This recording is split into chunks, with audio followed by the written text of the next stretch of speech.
These things drive me crazy. They have the right look, but they fall apart the second you touch them. And the problem is you touch them every time you move your character. They hold your main agent, your presence on the board. And when they fall apart, the illusion of agency is gone. Not good. What if they were actual components that elevated your experience? I designed these Art Deco agent holders to do exactly that. Each player has their own color and symbol.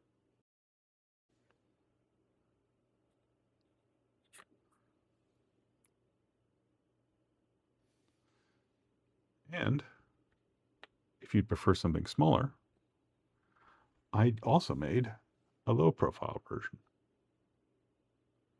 So we go from that fragile and temporary thing to these, which are architectural on the map.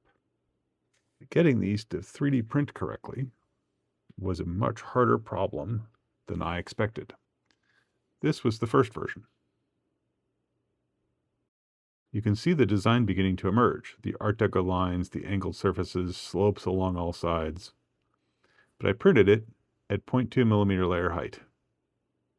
And that angled surface, that looks terrible.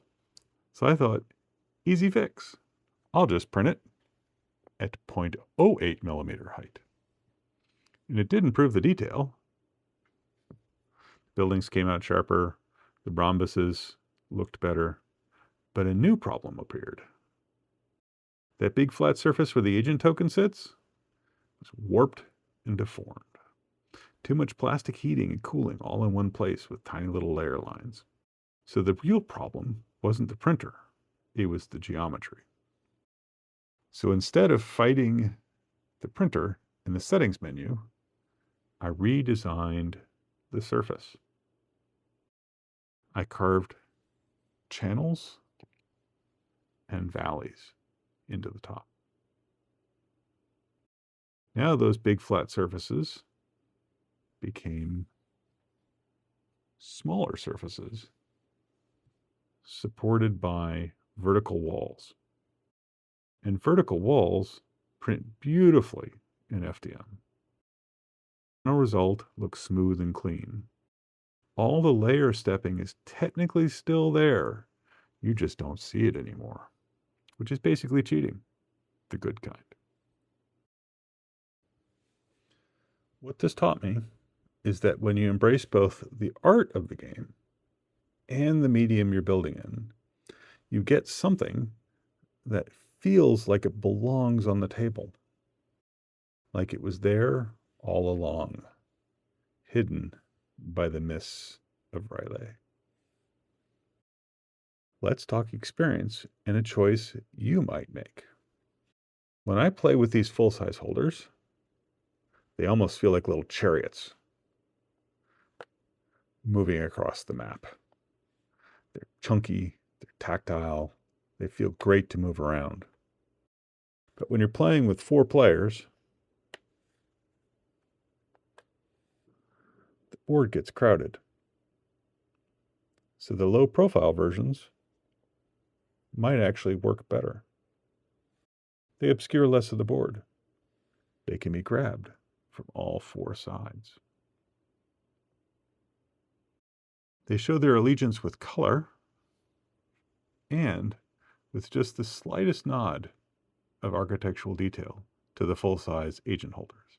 So they feel complementary on the table. You can choose the experience you want, big immersive pieces or lighter table presence. This is what Artisan Worlds is about. Looking at games through a design lens and asking, how could this be closer to the best possible experience for me or us? I'm not building things for people who simply have a game. I'm building things for people who love a game.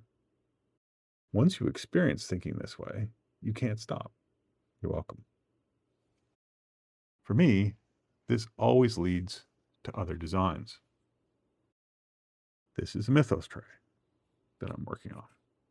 It stores the Mythos cards together with the tokens that they use. Beautifully adorned with waves and the Cyclopean eye in amazing Art Deco style.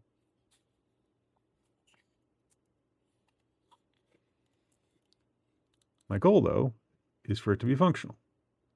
So you don't have to dig through the box during setup or when you draw a particular card to find the correct tokens. It's part of a full insert that I'm currently designing.